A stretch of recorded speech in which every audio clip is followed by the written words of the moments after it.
وأئمتنا وموالينا أبي بكر وعمر وعثمان وعلي وعن بقية الصحابة وقرابة رسول الله صلى الله عليه وعليهم أجمعين والحمد لله رب العالمين.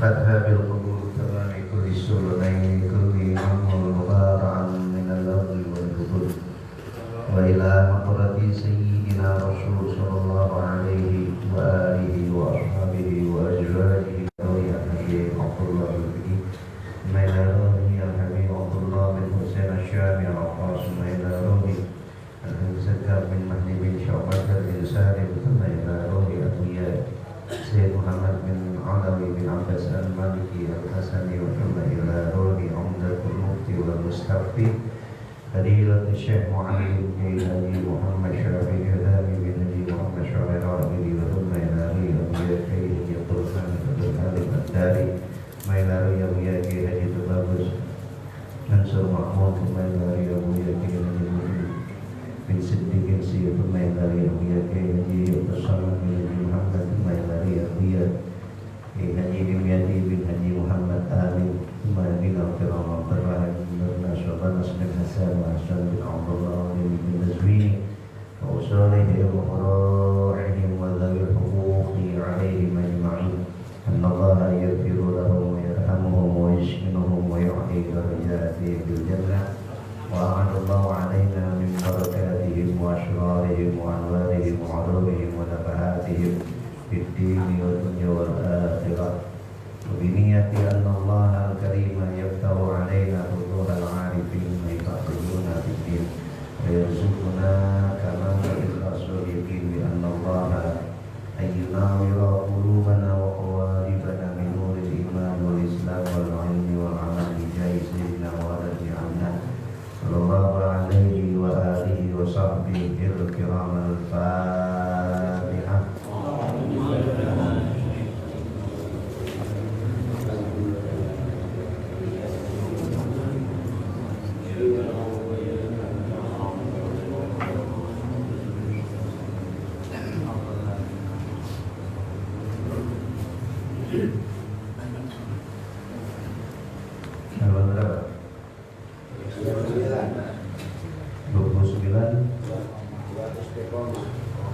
Al-Istiqomah. Bismillahirrahmanirrahim. Alhamdulillahirabbil alamin.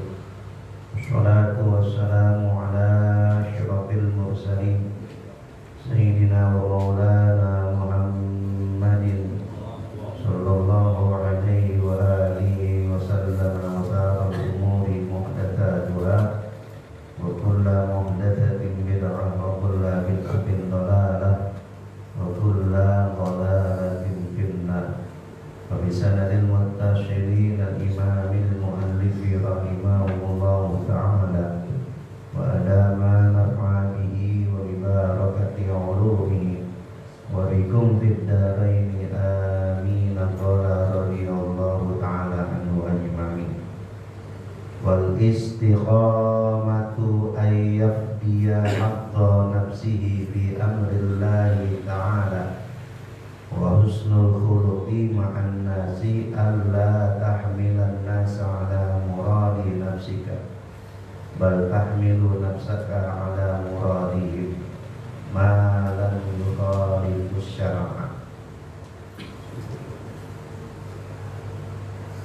Ketika kita berbicara tasawuf, bahwasanya tasawuf itu ada dua perkara. Yang pertama istiqomah terhadap Allah Subhanahu wa taala, dan yang kedua menjauhi berinteraksi dengan makhluk. Artinya ketika berinteraksi dengan makhluk secukupnya saja, seperlunya. tidak berlebihan. Nah, yang pertama tentang istiqomah.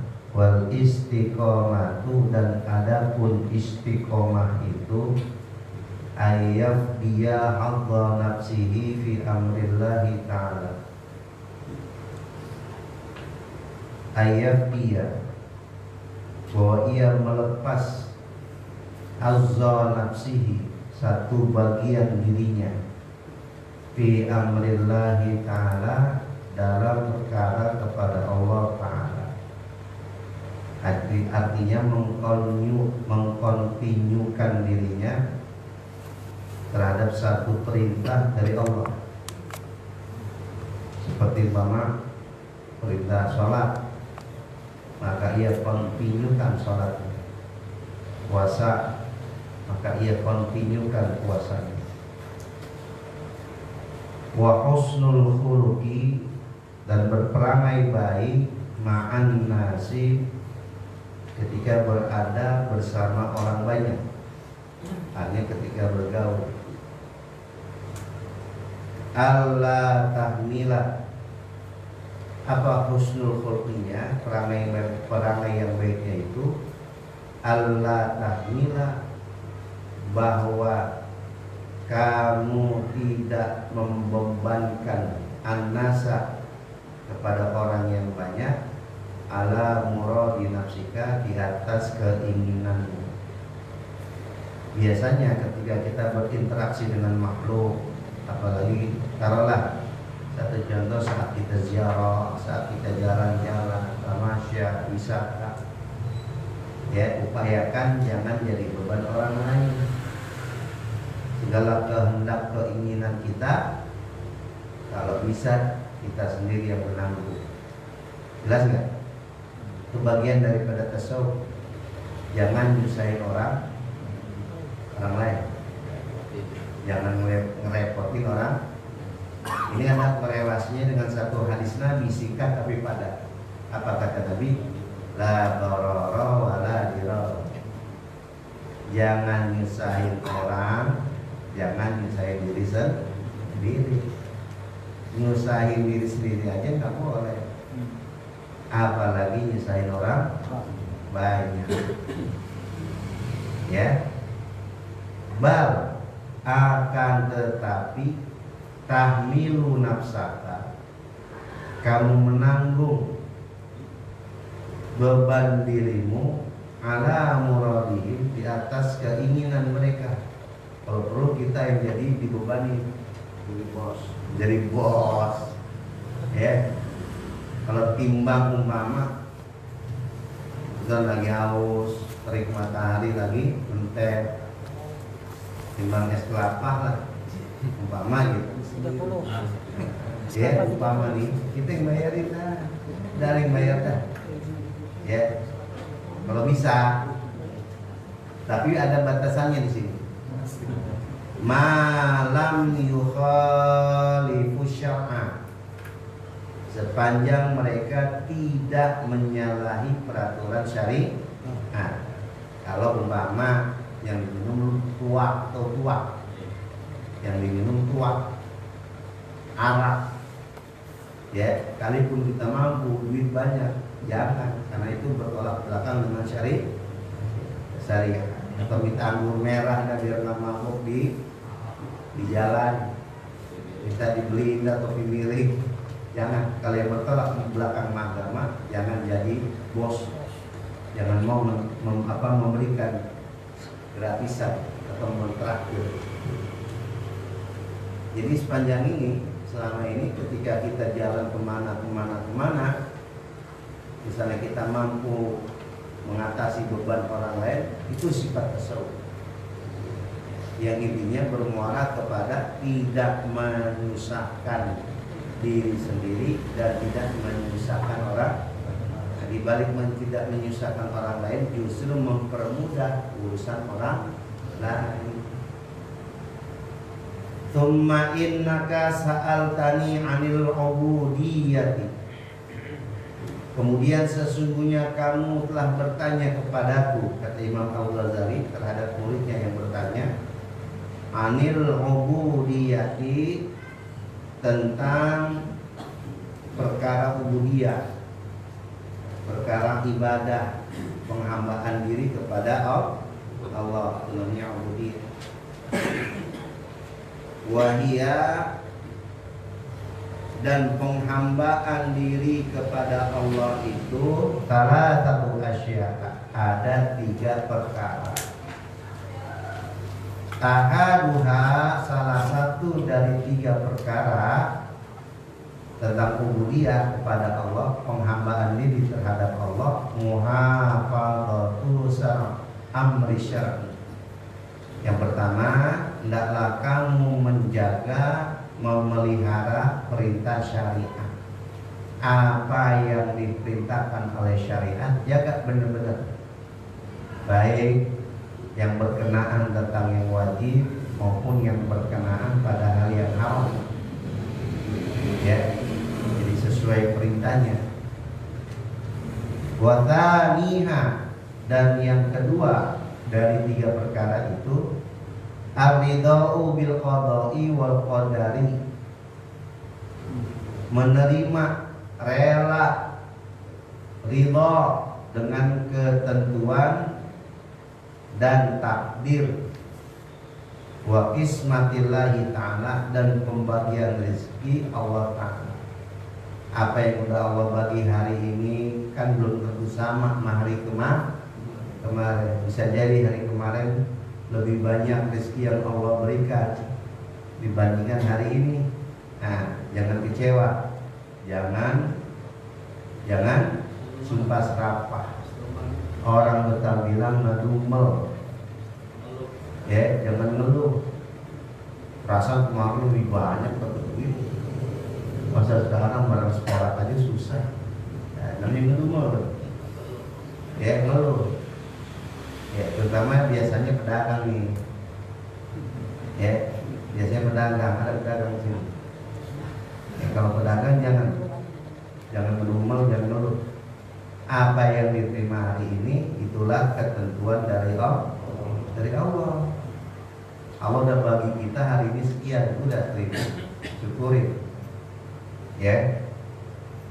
Kalau yang baik, yang benar, alhamdulillah. Walaupun umpama kemarin dapat duit 1 juta, sekarang cuma dapat duit 100.000, masih bagus dah. Coba kalau nggak dapat sekali, kita pikirin dah, kita renung. Kalau dapat dikit aja ngedumel, apalagi nggak dapat sama. Itu tandanya nggak berterima kasih, nggak bersyukur kepada Allah. Padahal hakikat syukur itu hukumnya fardhu ain. Syukur itu secara hukum fardhu ain. Dalam kitab Kafrawi, muqaddimahnya Kafrawi itu kitab ilmu sharaf, Syekh Musa Al-Misri pernah ditanya orang di pasar saat beliau belanja. Kalau ulama kan dulu mah belanjanya sendiri, bukan di sini belanja. Ya, termasuk mualim tuh pernah cerita dulu masih mudanya ke pasar kalau belanja sayuran, beli baju ya sendiri. Maka kalau udah mulai sakitan jual anak-anak yang dewasa. Ketika di pasar, Syekh Musa Al-Misri ketemu orang, lalu orang ini kenal kalau itu seorang syekh. Lalu dia lantas dia bertanya, ya Syekh, apa sih syukur itu? Dan apa hukumnya? Lalu bagaimana cara mensyukurinya? Syekh Musa Al-Misri menjawab, syukrun ilahi nikmatun wajibatun lisyukrihi. Fa kaifa syukrun birrahu wa syukruhu min birrihi. Syukrun ilahi nikmatun. Ketika kita bisa bersyukur atas nikmat yang Allah berikan, bisa bersyukur, itu satu nikmat. Dibandingkan orang yang dapat nikmat gak bersyukur, ngeluh, ngedumel. Misalnya ketika kita bernikmat, kita bersyukur, alhamdulillah, itu satu nikmat.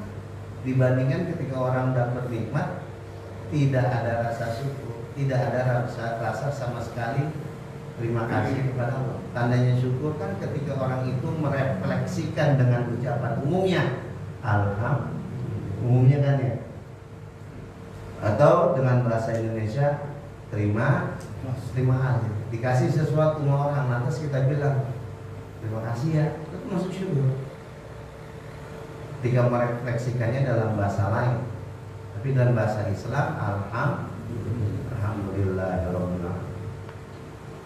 Jadi bandingkan ketika orang mendapat nikmat dia nggak ada rasa syukur sama sekali. Padahal Quran konteksnya udah jelas. Kalau nikmat kita sedikit mau banyak, yang banyak makin banyak diberkahin, satu syaratnya apa? Syukur.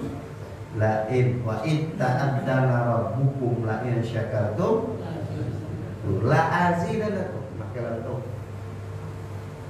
ketika Tuhanmu memaklumkan wa itta'addana rabbukum la'in syakartum, jika kalian bersyukur atas nikmat yang aku berikan, la'azidanakum, sungguh kami akan menambah nikmat kalian. Walain kafartum, dan demi sesungguhnya jika kalian mengkufuri nikmat yang aku berikan, apa? Inna adabi, ketahuilah sesungguhnya adabku teramat pedih. Buat orang yang kufur, udah nikmatnya dicabut, ya, siksaan menanti, siksaan pedih menanti. Wajibatul lisyukri, itu secara hukum. Kata Syekh Musa Al-Misri bilang wajibatul lisyukri, yang wajib bagi setiap muslim untuk mensyukurinya. Makanya kenapa dalam kitab Al-Adhkar kita diingatkan oleh Al-Imam An-Nawawi Ad-Dimashqi, ketika bangun dari tidur pertama kali yang harus kita tunaikan, ya, mata bisa melek, bisa bangun lagi, kan syukur yang paling mendasar, bahkan yang paling besar dibandingkan nikmat-nikmat selanjutnya. Bayang nggak kalau umpama nih kita tidur mata nggak bisa lagi di melekah, terpejam selamanya, nggak bangun lagi. Bayang. Makanya ketika sudah bisa melek, ya, lantas yang pertama kali kita ucapkan itu alhamdulillahirabbil, ini mah walaupun ada doa yang diajarkan oleh baginda Nabi SAW, alhamdulillahilladzi ahyana ba'dama amatana wa ilaihi, jangan kakak. Kalau kita bangun nggak ada ucapan itu, minimal alhamdulillah, nggak ada syukur, ya kufur. Bangunnya sia-sia kalau dari kalangan tasawuf. Karena itu nikmat pertama kali yang didapat. Mata terpejam, dari terpejam lalu mulai mendelik, bisa bernapas, bisa berjalan ke kamar mandi, bisa mandi, bisa wudhu, bisa menunaikan sholat sunat fajar, sholat sunnah wudhu, sholat fardu berjamaah. Nikmat kan? Itu nikmat yang paling besar. Biar kata nggak punya duit, masih bisa bangun, alhamdulillah. Kan duit banyak, kontrakan bererot, ya, duit di bank beratus-ratus juta, ketika miliaran dah. Nah, ketika tidur nggak bangun lagi, mata nggak bisa dimelekin lagi. Itu yang nikmatin duit miliaran di tabungan di bank siapa itu? Kita mau nggak nikmatin, kontrakan bererot, siapa yang nikmatin? Kemarin sudah ada kisah tuh, ya, yang dikisahkan sama Imam siapa? Ibrahim bin Adham, ya, dengan gurunya Imam Sukai. Ketika nongok di pinggiran kuburan, satu pun nggak ada yang masuk. harta nggak ada yang masuk, ya, anak nggak ada yang masuk, harta ngikut tapi pulang, anak ngikut nganter tapi pulang, ya diinjek lagi. Hanya tuh saya pernah bilang ada tuh satu qasidah yang sampai sekarang saya hafalin. Kenapa? Ini kalau lagi dalam keadaan ngelamun sendiri, saya baca sendiri tuh buat teguran buat aku. Dulu qasidahnya ini dipopulerkan oleh Nasi Daria. Saya tahu sekarang nonton dengerin Nasi Daria. Zaman dulu dia albumnya jilbab putih, gendung kepala lindung, ya gitu lah membawa kita kayak itu ya, bahwa kita kalau sunyi tadi gituan tuh jadi hidup kita. Jadi kan di bait terakhir ada, ya di bait terakhir ngantar jenazah 5 perkara, harta anak dan harta sanak saudara. Berapa tuh? Anak dan harta sanak saudara. 4. Tinggallah 1, ya, yang akan berbicara amal solehlah, pelipurlah amal soleh. Jangan pulang semua, yang lain pulang. Dia pengalaman. Iya. Ya, ada kan albumnya Sekujur Pakai. Albumnya kain putih. Iya, sekujur kain putih. Sekujur pakai bersama. Itu lebih apa lagi dia? Iya. Ya, sekujur kain putih ya. Awalnya bila Israel datang memanggil terwujud di ya. Yang lagu-lagu gitu boleh dengerin. Pada dangdut dulu. Iya. Kita pikirin tuh. Ya, ngantar jenazah 5 perkara. Bener coba pikirin. Ketika kita meninggal, bapak kita udah meninggal, anaknya nganterin. Ya. Sampai hartanya yang nganterin. Mobil, motor, nganter. Cuma ngikut masuk enggak? Anak sanak saudara, nganter enggak? Nganter. Ikut masuk.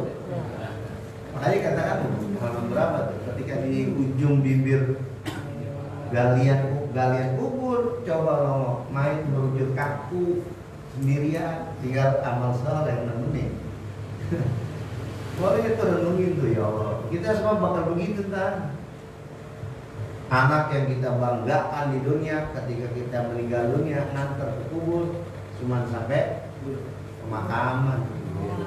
Pinggirnya doang. Safir Komri, pinggir kubur, dia longokin kita. Udah diurut, diinjek, biar padat. Nggak ada ngikut. Saya contohnya ya. Syukrul ilahi ni'matun wajibatun disyukri. Yang hukumnya wajib ain. Per individu wajib syukur. Ketika dia mendapat nikmat, wajib syukur. Fakaifa syukrun birrahu. Lalu bagaimana cara mensyukuri nikmat yang Allah berikan sebagai kebaikannya buat kita? Wa syukruhu min birrihi. Itu jawabannya. Kata Syekh Musa Al-Misri, wa syukruhu, mensyukuri nikmat yang diberikan oleh Allah, min birrihi, tidak lain adalah berbakti kepada Allah. Nah, ini kita korelasikan, kita kaitkan dengan imtitharul awamirillah wa ijtinabun nawahihi batinan wa zahiran. Hah? Apa? Di kitab itu ada, di Kafrawi seperti mana? Ada menulis, iya boleh dah. Ini namanya ngaji nyomot. Syukrun ilahi nikmatun wajibatun li syukrihi. Fa kaifa syukrun birrahu wa syukruhu min birrihi. Iya, min birrihi, nya ke Allah. Cara mensyukurinya adalah berbakti kepada Allah, kerjakan perintahnya, jauhi larangannya, zahir maupun batin. Jangan yang zahir doang ditinggalin, yang batin juga ditinggalin. Yang zahir apa? Minuman keras zahir, main judi zahir, maksiat zahir. Tapi yang batin nggak ditinggal, masih nentep.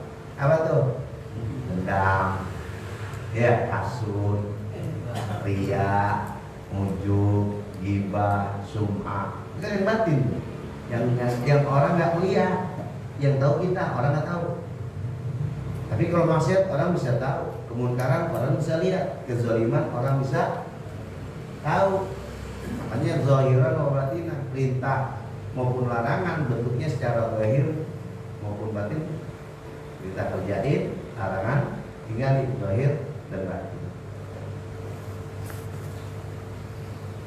Ada istilahnya begini kalau kata orang dulu mah, sholat, ngomongin orang jalan terus, ngaji mah ngaji, ngomongin orang doyan. Hah? Iya, ujungnya itu kan, titiknya di situ kan, jadi muflis. Muflis itu orang bangkrut, ya, berangkat bawa bekal banyak, bawa ongkos banyak, sampai di tempat bekalnya habis, ngurus dipretelin, si bulan datang, ya, sampai tinggal seperak umpama masih ada yang datang, habis masih ada yang datang, tekor, akhirnya dosanya dipindahin. Itu muflis tuh, jangan sampai deh, ya. Nah, itu sepintas tentang syukur. Watanina, jadi kedua dari 3 perkara, ar-ridha bil qada'i wal qadari. Ridha dengan ketentuan Allah, takdir dan takdir, wa ismatillahi ta'ala, dan pembagian rizki dari Allah Ta'ala. Jadi kalau ada tetangga kita lihat rezekinya sabar hari banyak banget, ya. Jangan dikaitin kemana-mana, jangan. Udah gini aja nih, ridho, ya, sama qada, sama takdir, sama isma. Isma itu kan Allah yang bagi, Allah yang ngatur. Emang sih mau kita yang banyak, tapi kalau hendak kita kepengen yang banyak nih, ternyata tetangga kita yang banyak.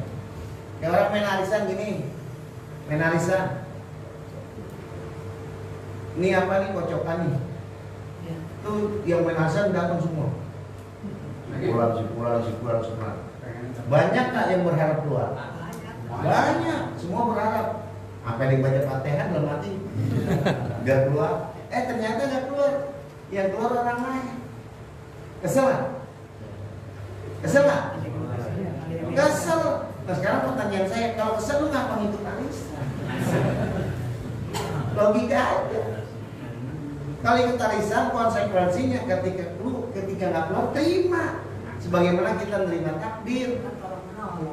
Ya. Sebagaimana kita menerima takdir. Oh, si fulan yang keluar, alhamdulillah, mungkin aneh minggu depan kali. Itu sudah termasuk pelakra. Iya. Kalau cara hukum, satu pendapat itu mengatakan dia, ya, karena ada ayat yang mengatakan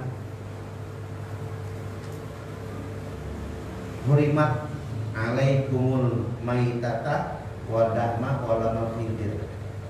Nah, bukan itu. Apa ayatnya tuh?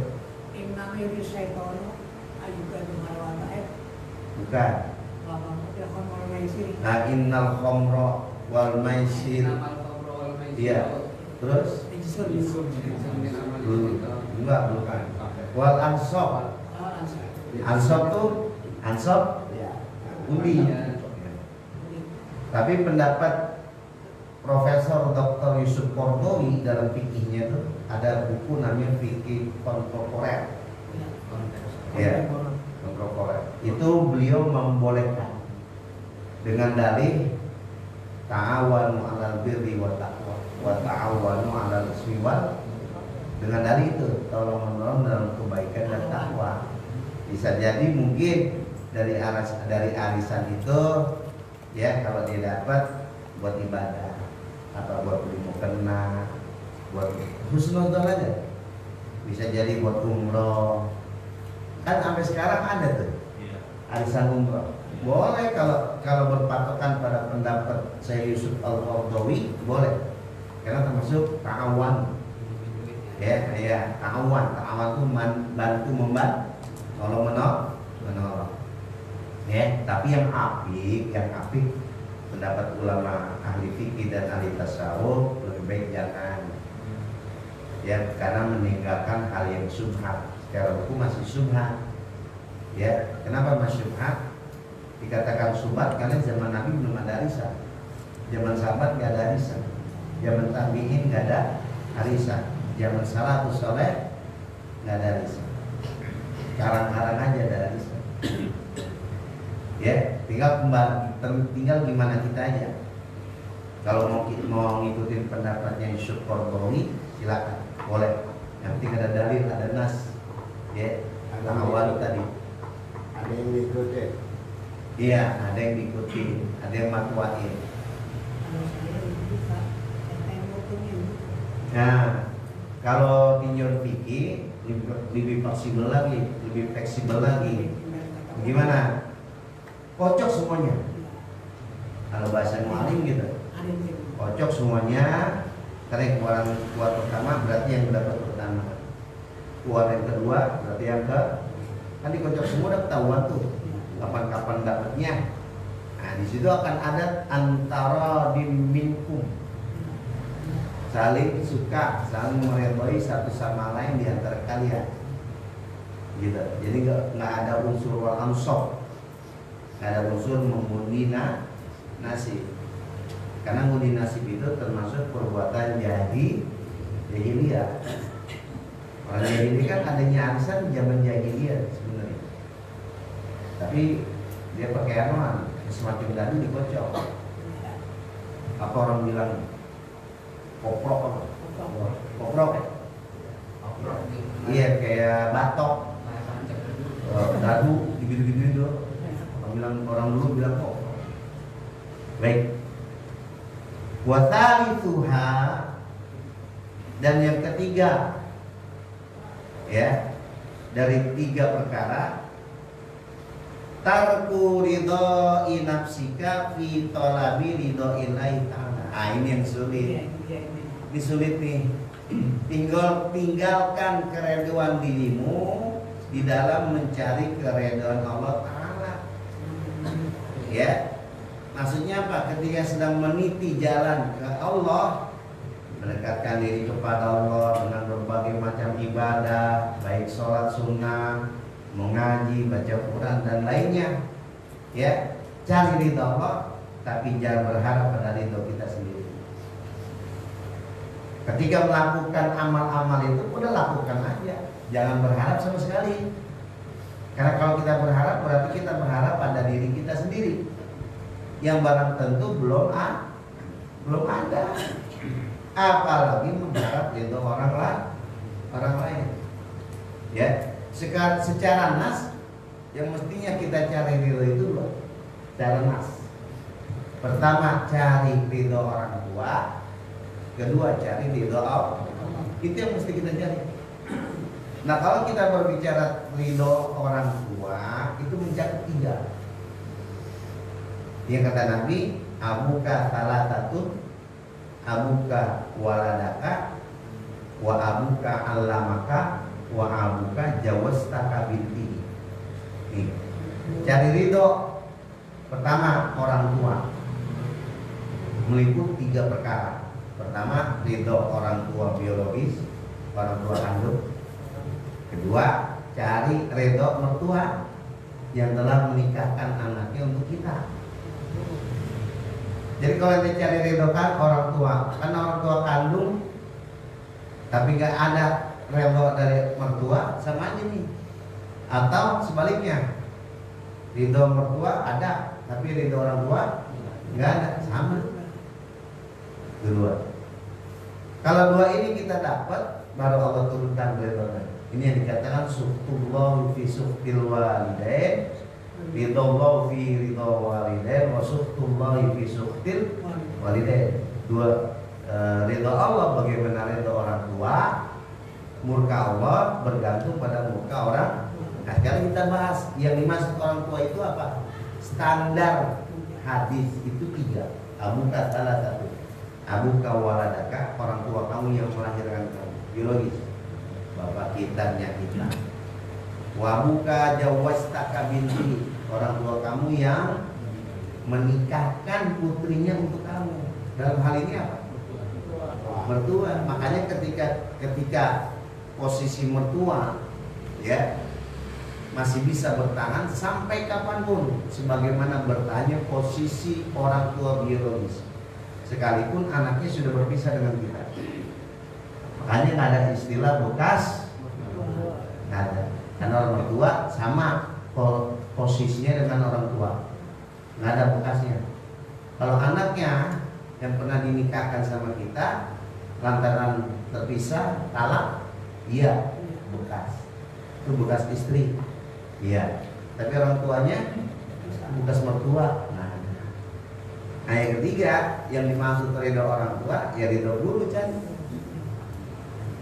Wa abuka allamaka, dan orang tua kamu yang mengajarkan kamu apapun. Tapi dalam hal ini kalau dalam kitab Tanqihul Qaul, salahnya Lubabul Hadid, guru agama. Ya, guru agama kan di madrasah ada guru agama, di pesantren ada guru agama, itu termasuk guru alim bata. Kalau yang mau jujur,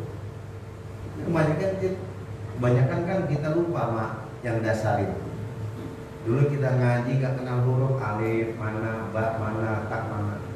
Dalam lantaran bisa sampai bisa baca kitab kuning, yang dasarin kita lupa aja begitu.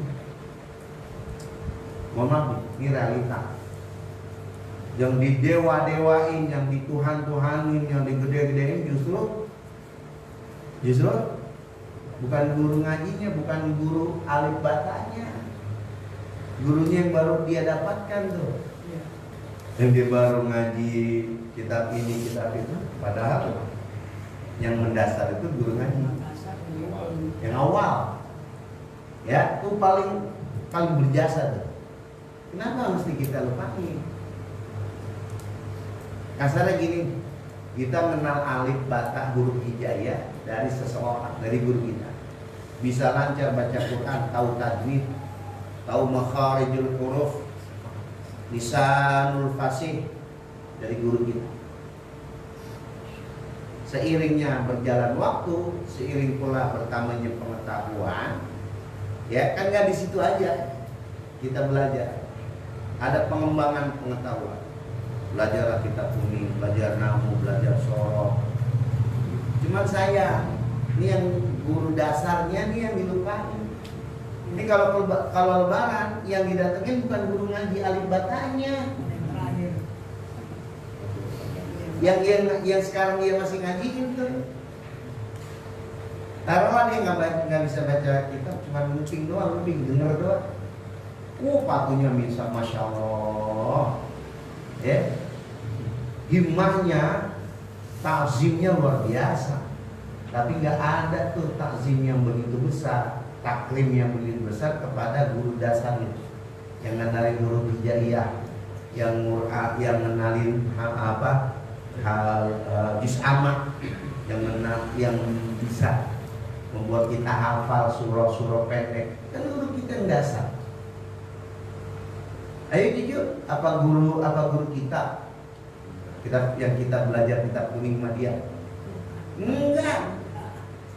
Guru ngaji kita, guru dasar kita, guru yang di kampung kita tuh. Kalau zaman dulu saya yang kita bayar pakai minyak.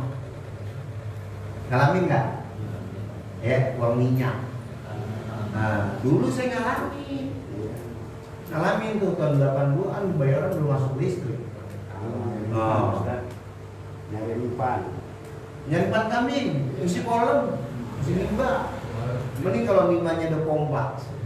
Masih sumur gerek, nah, bayaran masih ada. Namanya Madrasah Nur Saadah. Sekarang masih ada. Itu yang begitu dilupain. Ya, justru yang diagung-agungin, yang dibesar-besar, yang sekarang dia baru ikut. Kalau buat saya, mohon maaf, itu mah ibarat kata tinggal nerusin. Ya, tinggal nerusin kan. Tapi yang susah payah, yang berjuang, yang doain tengah malam, itu guru kita, guru dasar kita, guru ngaji. Yang kita tahu alif dari dia, tahu ba dari dia, bisa wal asri dari dia, bisa fatihah dari dia. Gelar lebaran ironis banget. Gelar lebaran yang dibeliin pokok kain, bukan guru ngaji yang dasar, dilupain aja gitu. Jangan, nggak berkah. Ya, jangan.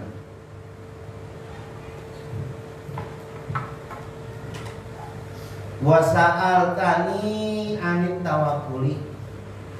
Imam Al-Ghazali mengatakan, dan kamu muridku pernah bertanya kepadaku tentang tawakal. Apa itu tawakal?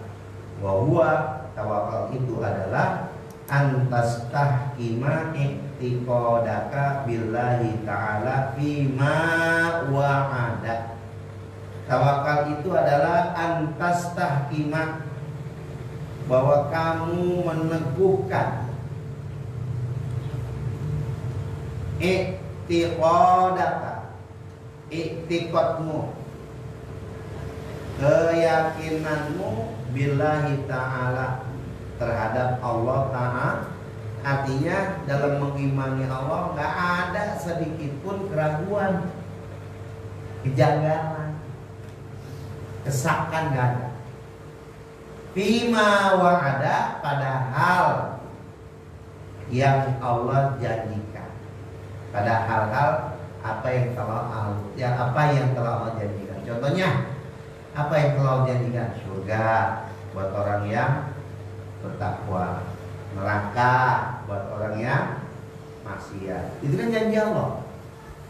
Ya, Allah akan membalas satu kebaikan dengan 100 kebaikan. Itu yang dikatakan mi'atu habwa. Itu kan janji Allah tuh. Ya. Dan kita meyakini bahwa janji Allah itu benar adanya, pasti ada. Karena dalam ayat sendiri katakan innallaha la yukhliful, nggak pernah Allah melanggar apa yang telah dijanjikan. Jadi kalau janjikan begini, ya, orang yang beriman dan bertakwa jaminannya masuk surga. Janji Allah umpama begitu, benar begitu, kita yakin. Kita yakini tanpa ada keraguan sedikit pun. Begitupun buat orang-orang kafir, orang-orang yang zalim, orang-orang yang maksiat, bahwa Allah janjikan tempat tinggalnya di neraka. Kita yakin tanpa ada keraguan. Ya, kalau ada keraguan belum dinamakan tawakal. Yakni artinya tak takidu, kamu meyakini anna ma qaddara, sesungguhnya sesuatu yang telah ditakdirkan oleh Allah laka terhadap dirimu, saya silu ilaika, maka sesuatu itu akan sampai kepadamu. Udah pasti tuh, janji Allah itu mengatakan sesuatu. Nah, sesuatu pasti akan diberikan kalau memang ya dalam pengamalannya sesuai pada apa yang diharapkan oleh Allah. Ya, contoh gini, inna sholata tanha anil faksya wal munkar. Secara tekstual dikatakan dalam tafsir, sesungguhnya sholat itu mampu, ya, dapat bisa mencegah yang namanya kekejian, fahsya, wal munkar, dan kemungkaran. Pertanyaannya, banyak orang yang sholat masih berbuat keji, banyak orang yang sholat tapi berbuat kemungkaran. Lalu bagaimana dengan janji Allah? Sesungguhnya sholat itu mampu bisa mencegah seseorang untuk tidak melakukan kekejian dan kemungkaran. Berarti yang sholat melakukan kekejian kemungkaran kan berarti nggak sesuai dengan ayat. Mana janji Allah? Jangan disalahkan janjinya. Kembali ke ayat tadi, kalau janji Allah nggak pernah. Bisa jadi sholatnya kita.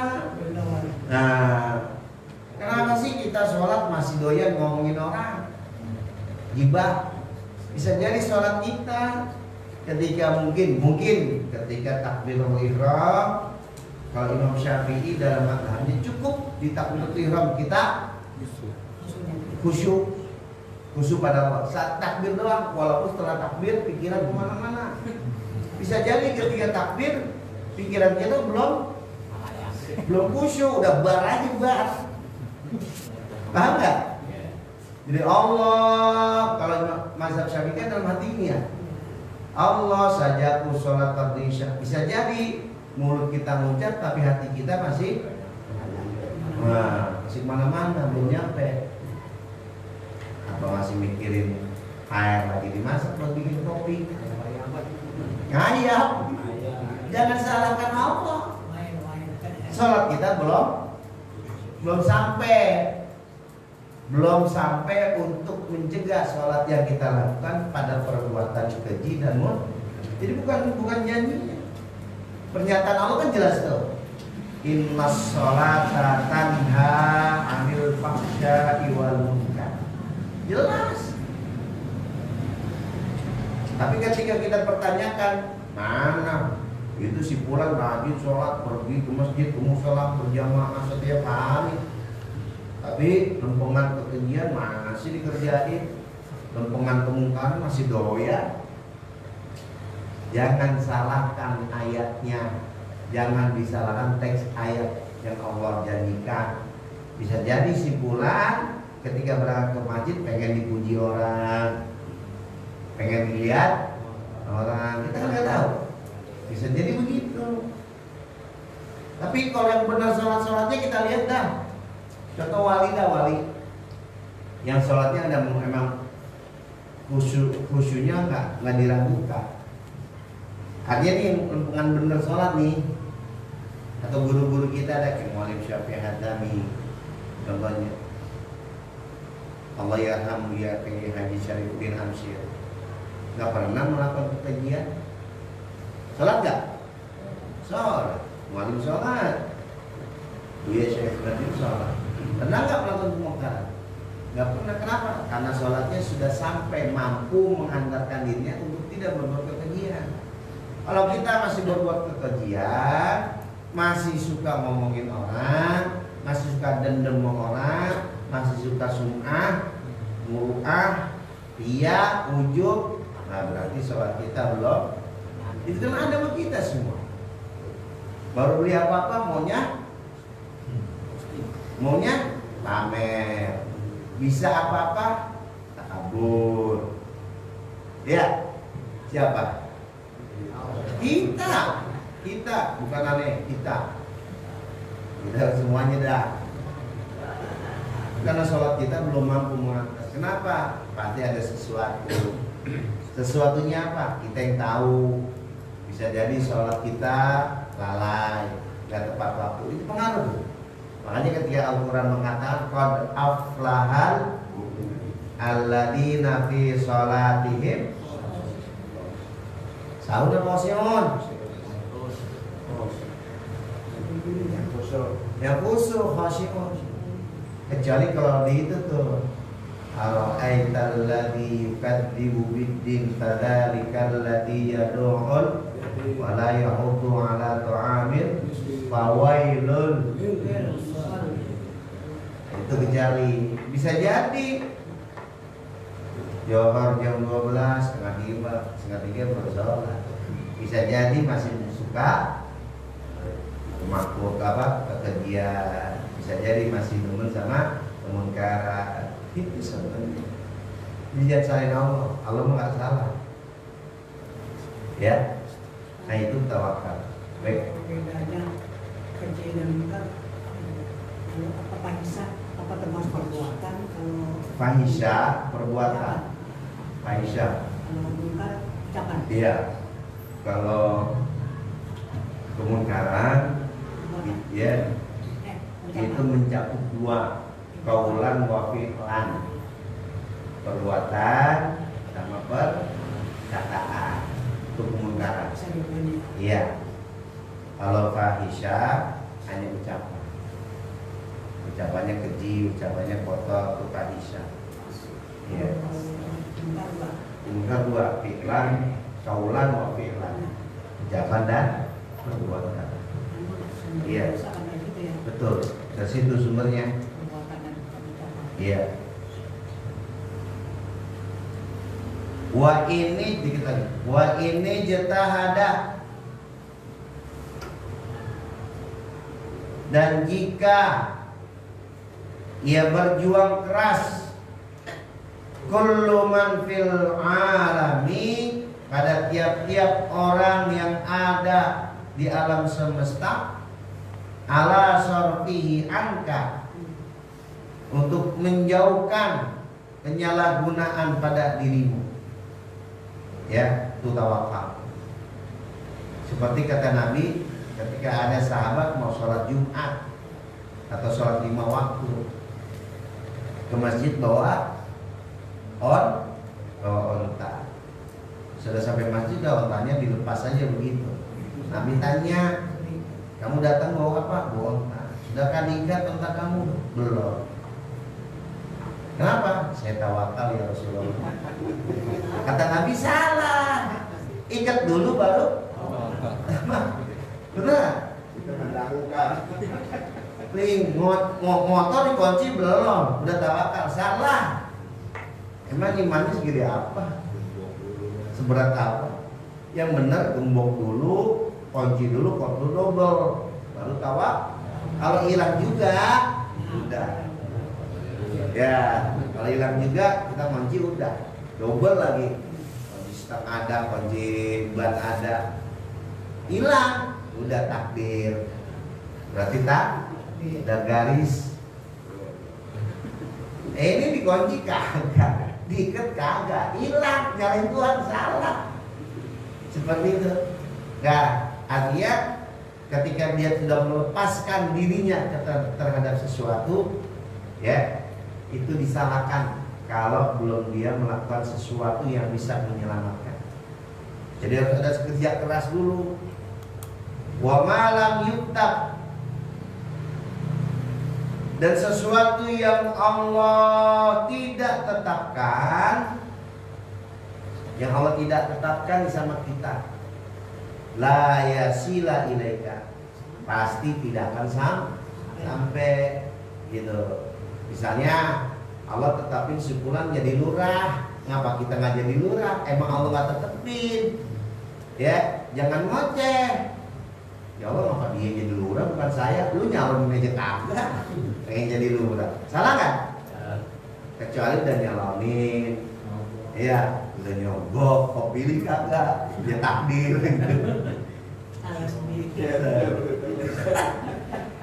Jadi ketetapan yang Allah tidak tetapkan tidak akan sampai pada diri kita. Cara surun.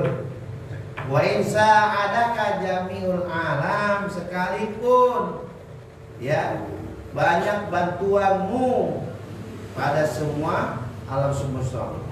Oh, sekalipun itu kata ini. Sekalipun banyak yang dulu, yang di selatan, yang di barat, yang di timur, yang di utara pada dukung. Ya, tapi Allah belum tetapkan. Udah tawakal udah. Ya. Kenapa? Karena apa yang tidak ditetapkan Allah tidak akan sampai sama kita. Ya. Ini penyogoknya untuk ya. Karena kalau bicara nyogok hati-hati Pak, ada dua tuh. Ya. Nyogok itu ada yang masuk neraka, ada yang masuk surga. Kalau yang nyogok masuk neraka kata Nabi, ar-ra'isul marsus finnar. Yang nyogok sama yang disogok masuk neraka. Kalau nyogok yang masuk surga, nah itu suami sama istri. Beneran. Masih suami istri nih, karena dia saling sanggup menyanggup surga biasanya. Makanya sering nyongkok. Kalau ada dua calon kali boleh boleh. Iya kan tadi bilangin, sekalipun banyak bantuanmu, seluruh alam semesta pada bantu, cuman Allah belum tetepin. Ya, Allah belum tetepin. Jadi nggak? Karena nggak perlu dibantu dah. Nggak perlu dibantu, cuman Allah tetepin. kayak gimana ya? Nah, jadi Kayak kemarin lah. ini ngapa jadi politik? Takdir teman dari Ini ada hubungan. Takdir. Iya dong. Tapi dicoba. Boleh tinggal di bawah ini buat pilkada enggak? Dicoba. Wallahu a'lam. Yang bilang kan. Iya. Sarindra sabar aja. Sabar. Dalam hati mendongkrak. Ada.